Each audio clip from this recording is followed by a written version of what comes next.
That's about, all right, that was about beginning. I think now you can hear me. Thank you very much, Fernando, and the overall organizing committee. It's really a pleasure being here, having the chance to talk to you this afternoon. And today what I'll try to do is summarize, give you a glimpse on the type of work that my colleagues and I have been doing in the last almost 10 years now on how mutualistic interactions are shaped in species-rich communities and what may be the implications for our understanding of the coevolutionary process and the robustness of these communities. When we think about biodiversity, that could be the type of icon that comes to our mind, a picture with hundreds of insects in a museum. And while this is certainly a component relevant for biodiversity, there's a missing component which is not captured by this picture. And this is the way species interact. And in particular today, I'll be talking about interactions and about one particular type of interactions of mutual benefit, such as the one portrayed in this picture. As you can see in here, there's an interaction between an animal and a plant. Both of them obtain a benefit. The animal gets food, and the plant gets its genes dispersed across the landscape. Now we know that this type of mutualistic interactions have played a major role in the generation of biodiversity.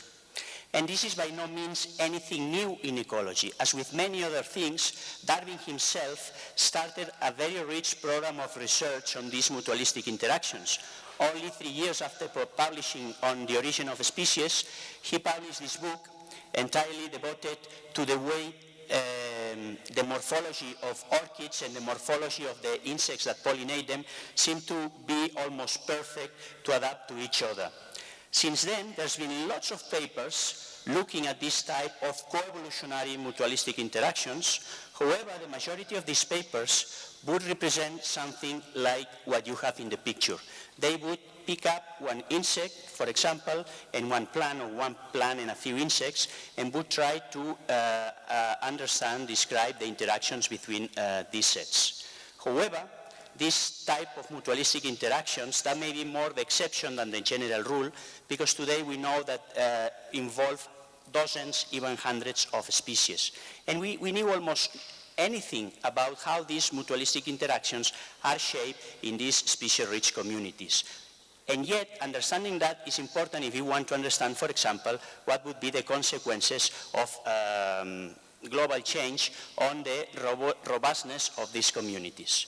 So the chance was to put the community context into this type of interactions, and to do that, we use an analogy, we use an approach. That approach is the one provided by complex networks. Here you have an example of a complex network. As a matter of fact, it's an example of one of these communities, but it's been simplified. With this type of approach, what we are doing is simplifying some things with the hope that we are going to be able to understand some basic principles. In particular, in here, we find nodes. Each one of these nodes would correspond to a plant species, such as the common yew, for example. Is there a pointer? This doesn't seem to work very well. Anyway, we have a plant species in here, and we have an animal species, such as the redwing in here. So there's a link between the animal and the plant if the former is a seed disperser, such as in this figure, or a pollinator of the latter. Obviously, you can recognize that this is a very complex object. Therefore, it's not a surprise that until recently, people were breaking down these sort of objects and isolating a few elements. The idea now is to use a battery of statistical approaches, theoretical models, that can be used, if you want, as a sort of microscope to look through the apparent entangled band of this network. And the idea will be trying to see if in this ocean of nodes and links there are some patterns that we can see across communities. To do so, we are going to be applying this approach, but also we need to be broad, we need to be general. And therefore, we've been compiling a very large data set. In this map, you can see each one of these nodes corresponding to one particular, the spatial location of one of these communities. There's a network like the one you've seen for each one of these nodes, and therefore we want to take an approach similar to the one of physicists. We biologists are very good at picking up differences. Physicists are great at looking at what they would call invariant principles, at what they would perceive as patterns that are repeated across these communities. Therefore, then, with this tool and with this general data set approach, will be addressing 3 questions. First, and to begin with, we are going to be trying to describe the architecture of these networks. We'll be taking a snapshot of these networks and describing their structure.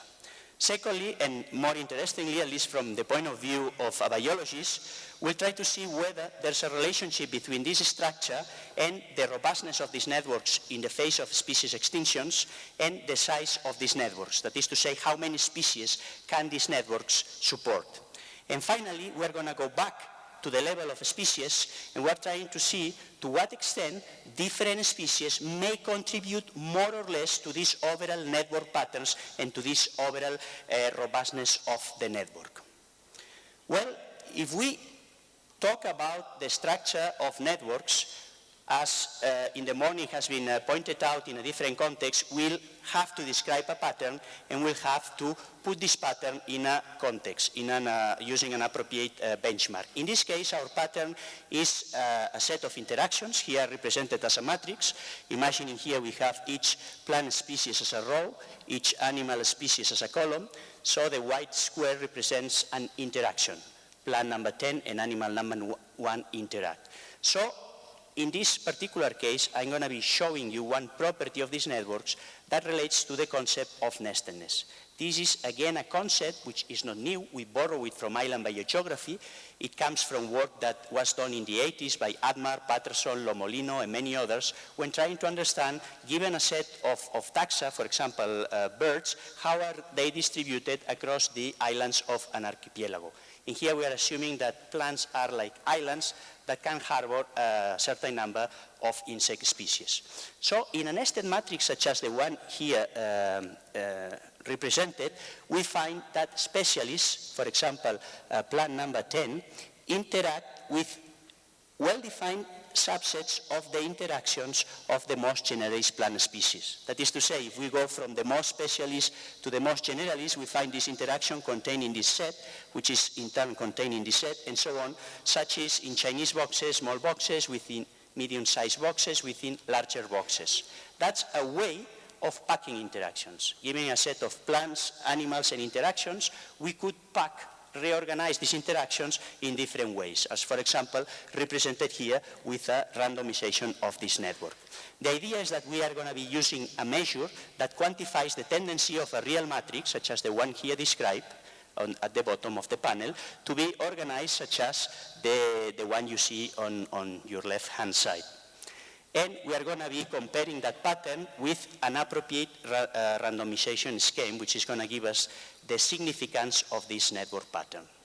Overall, we find that networks, these mutualistic networks, tend to be organized, such as the one you observe here, and regardless of the fact of whether we see a pollination network or a seed dispersal network, we find this pattern again and again. This seems to be quite general pattern that speaks about the way these interactions are organized. Even when we are just describing structure at this stage, you can perceive that this may have profound consequences for the functioning of these communities. In particular, a nested pattern like this one implies that specialists, such as animal number 10, interact with the most generalist plant species. Other thing being equal, interacting with a generalist species means interacting with a most abundant, less fluctuating species. And therefore, there may be consequences for the persistence of these communities. But so far, we're just describing a pattern. We cannot yet make any inference about these dynamics. We are going to need a second approximation. Well, this is briefly a snapshot of one particular pattern of these networks. Importantly enough, these patterns have consequences for the dynamics of the communities. And one way to look at that, building from previous work, is performing simulation experiments. In this case, we are going to be starting by one of the real networks, and we're going to be simulating what happens if we eliminate one species, a second species, and so on. The idea is simulating the extinction of species and looking at what point, for what fraction of these removals, the whole network collapses. The whole network splits into several sub-networks. The take-home message is that the structure, this nested asymmetric structure of the networks makes them more robust to the random loss of species. So therefore, this seems to suggest that yes, there may be a bridge, there may be a link between structure and dynamics, structure and robustness. So far, however, we are just describing how many species collapse or at what point the whole network gets fragmented. But we are treating all the species equal. Of course, different species may have different roles. We know today that different species may play different functions in the ecosystem, and therefore, if we want to move towards a more predictive ecology, we have to understand not only how many species go coextinct through these coextinction avalanches, but which are those species. To do that and to move a step forward, what we did some time ago, and this is work led by my former postdoc Enrico Rezende, was starting from these networks, as the one you see in here, and now overlapping the phylogenies of both the plants and the animals. And the entire thing was to use, again, to borrow a set of statistical procedures called like phylogenetically independent contrast, which essentially tell us to what degree phylogeny matters when understanding the patterns of species interactions. The idea is very simple. The idea is that we're going to see to what degree species which are close in the phylogeny tend also to be close in the network of interactions, tend to be similar in the way they are located in the network of interactions. Doing that is important for two reasons. First, because we start unraveling the mechanisms leading to this network architecture, and second, because once we know that, we can go back to our extinction experiments and see how different parts of the phylogeny may collapse as species go coextinct. So to summarize this sort of results, just to get an idea, this represents, for different communities, each dot in here will represent a different community, green for plants, orange for animals, and what we are looking is at the correlation between ecological similarity. Two plants are ecologically similar if they are pollinated by the same subset of insects, and phylogenetically similarity. So in the solid symbols, pretty much half of these communities in here, we find a significant correlation on this who interacts with whom, which is at the basis of a nested pattern. That means that in half of these communities, we have to understand past evolutionary history if we want to understand current network patterns. It's not enough understanding like how species abundance or geographic range shape these communities, but past evolutionary history, it's also playing an important role.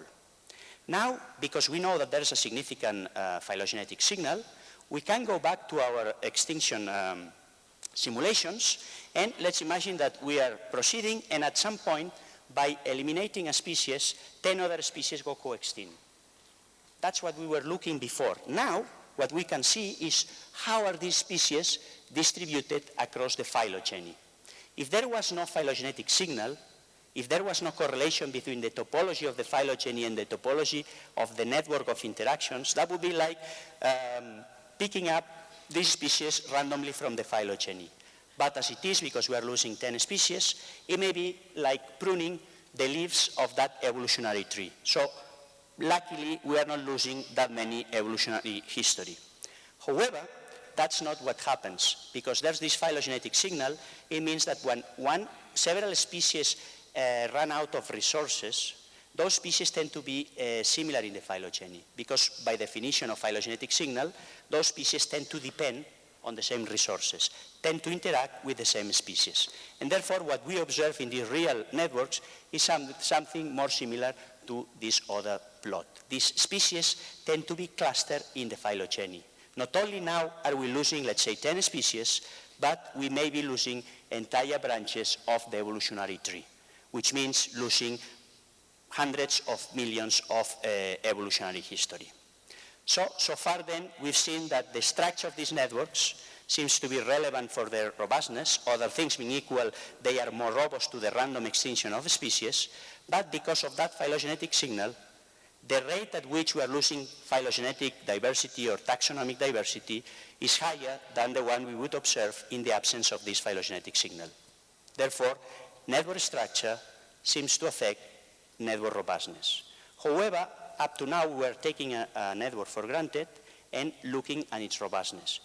And the structure of the network may also affect how big these networks are to begin with. How many species can they support? And to try to look at this relationship between network structure and number of coexisting species, we are going to be applying a different perspective. In this case, we are going to be using mathematical models. And in particular, that's the sort of model we're going to be using. Essentially, the take-home message is very simple.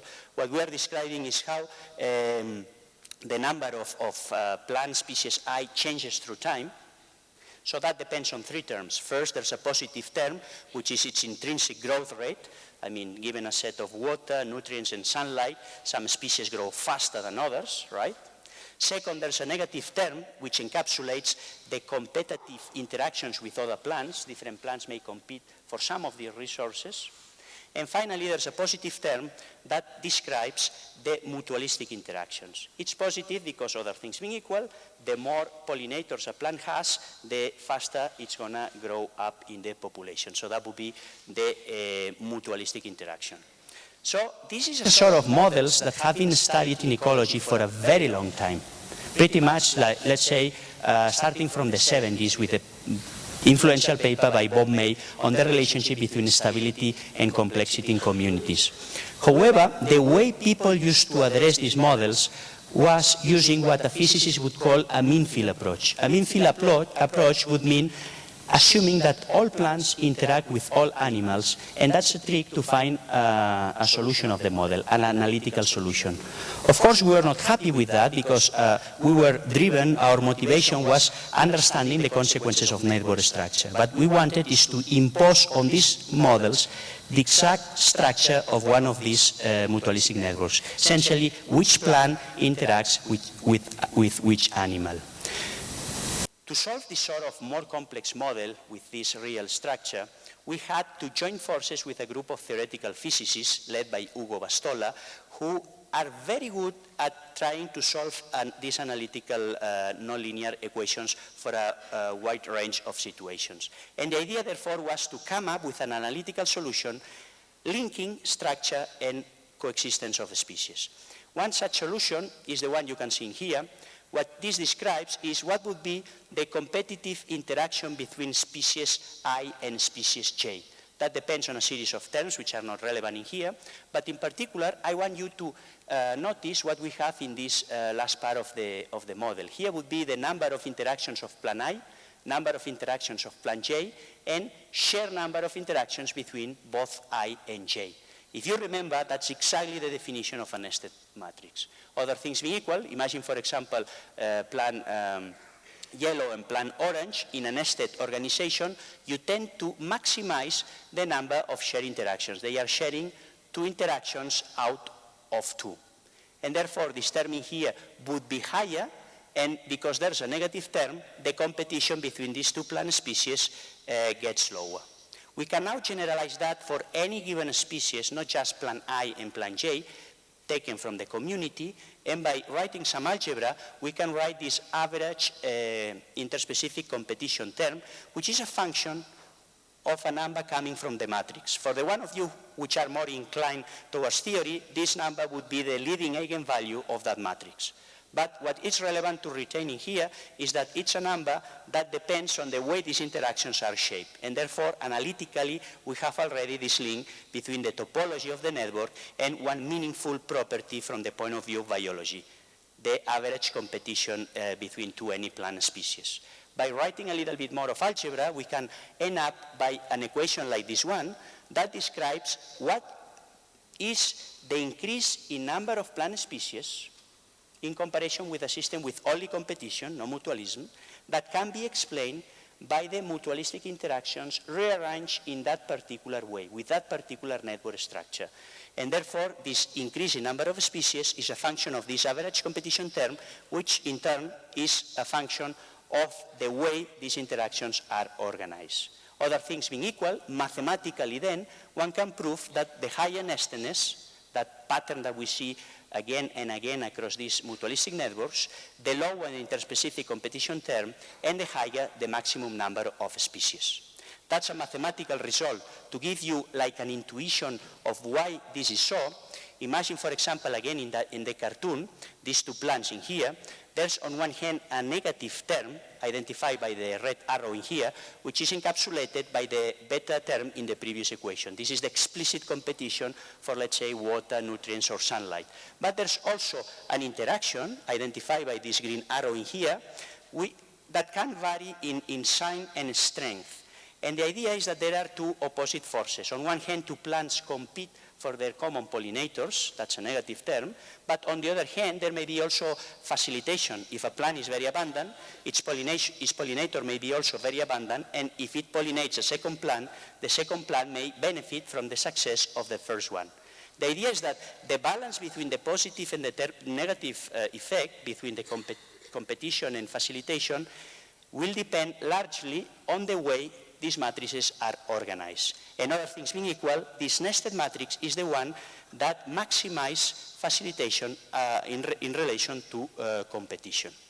That's a mathematical result, but of course one can wonder to what degree this is relevant for the real range in variation of nestedness. To do that, we have to plug these predictions, these analytical solutions, again to our real networks. And this is described in this slide in here. Each dot would correspond to one community. Essentially what we are doing is using that community as the skeleton of this model, right? And calculating these quantities that we've seen, plotting what's the increase in biodiversity, the increase in number of species given by this mutualistic network as a function of nestedness. And as you can see, the range of variability, that's the empirical range of variability of nestedness, is translated to a significant increase in number of species. In a few communities, that only involves like 1 or 2 species, but in some cases, we may be talking about several hundred species. Therefore, these mathematical predictions about the relationship between nestedness and number of species may be relevant in the real-world scenario, in the range of empirical values of nestedness. Therefore, up to here, we've been describing this property of the mutualistic networks. We've seen that this property may be relevant when understanding the robustness of these networks when species are deleted. We've also seen that, however, it's important also to add phylogenetic history to get a clearer picture, and that network structure is also important in explaining how many species can coexist. Network structure increases the number of species that can coexist. What I'm going to be doing now to finish my talk is going back again to the species, because the idea is that we're going to be looking at to what degree different species contribute more or less to this overall network structure and to this overall increase in species richness. And if there are different contributions, to what degree different species get benefited more or less from this overall common good translated into the increase in persistence. To do that, what we are going to be doing now is going back to the level of species, and we're going to be measuring the contribution of one particular species to this overall network structure, in particular to nestedness. And the way to do that is as follows. Let's imagine we are going to focus on this animal, which interactions are highlighted in orange. We're going to be comparing the nestedness of this matrix with the equivalent nestedness of a matrix where the interactions of this animal have been reshuffled, have been randomized. By comparing these two values, that's going to give us an idea of to what degree this animal has its interactions organized in a way increasing the tendency of the matrix to be nested, right? It's going to give us an idea of the contribution of that animal to this overall nested matrix. Well, we can apply this definition across our entire data set, and this plotting here represents the real values across all the plant species in our data set. Here I'm plotting the individual nestedness contribution as defined above, and here I'm plotting the relative frequency of species for those values. As you can see here, there's quite a heterogeneous distribution.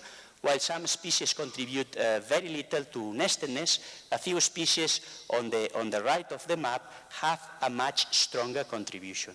There are a few species that contribute very much to this nested matrix and therefore contribute more than others to this overall network stability, to this overall network size.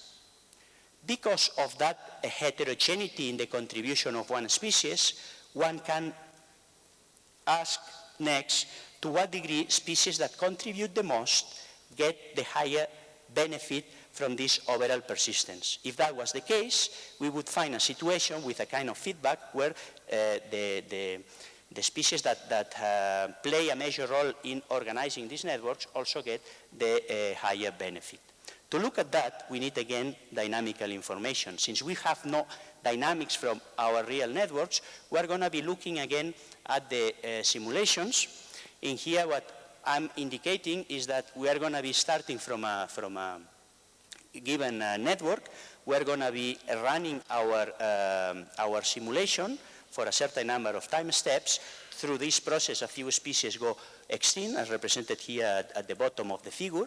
A few species survive. And at the end of this simulation, we're going to be looking at whether there's a difference between the contribution to nestedness of this subset here, species that have gone extinct, versus the subset on top, species that have persisted.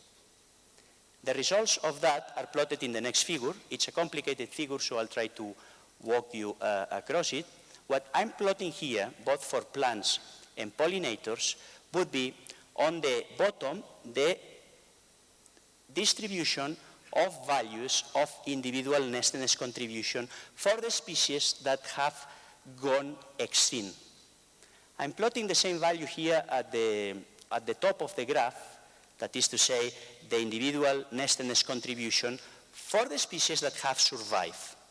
As you can see in here, this distribution in here, it's distributed towards the right, which means that species that go co-extinct are the ones that tend to have a higher contribution to nestedness. This is highlighted also by this regression in here, which suggests that the higher the nestedness contribution, the lower the probability of extinction. That's a little bit ironic if you want, because it speaks, to some extent, it's similar to the tragedy of the commons, which pervades all sort of social dilemmas. Nodes in that network, or agents in these situations, compete for resources. It may be good for an individual to exploit as fast as they can the resource, but then they may deplete the common resource. That's similar to the tragedy of the commons, but in this case, it's explained, it's described by realistic networks. And the idea is that knowing the topology of the network may give us a clue about which of these nodes may be more relevant for the overall stability of the networks, only from a topological information. To some extent, if you want, these sort of results echo that old saying, as the song goes on, that only the good die young. To some extent, therefore, these contributors, these strong contributors to this overall persistence are by no means the ones getting the higher benefit, but on the contrary, they are the ones facing a higher risk of extinction. I'm going to be finishing here, but I like to end up, to wrap up all the results with a picture. Remember that I start my talk showing that picture displaying hundreds of insects in a museum, that icon of diversity. I like to end up also with a picture which I think encapsulates very well the take-home message of this talk, of this series of results. And in this case, that's a piece of work by Alexander Calder. Interestingly enough, as all of you would agree, there's more to this overall object than just the collection of nodes, because it's the way these nodes are interrelated which gives that particular style to Calder. Even if you've not seen that particular piece of work, you may recognize Calder, because all their objects have this common style. Similarly, in ecology, we see that all these mutualistic communities have a similar style that we see again and again across communities. That style, that structure, is important if we want to understand how these communities would respond to global change. They give us like a first clue on our challenge of understanding not how one species would respond to global change, but how entire communities and the services they perform would respond to global change. And from a more basic point of view, this network approach helps us dispelling the naive thought that these mutualistic interactions have to lead to either very specific one-on-one interactions or a highly diffuse assemblages intractable to analysis. These networks involve hundreds sometimes of species, and yet there's lots of things that we can say about how are they assembled, and this information may be irrelevant for understanding coevolution. And finally, to end up, as you've realized, that a truly collaborative work is the product of a work by a large number of people. So my last slide would be an acknowledgement to all my co-authors, the usual suspects, in particular my good friends Pedro Giordano and Jens Olesen, with whom I started working on these mutualistic networks pretty much 10 years ago, and everybody at my lab, current and former graduate students and postdocs, and other colleagues and friends all over the world. It's an extraordinary group of people, and it's a pleasure working with them. Thank you.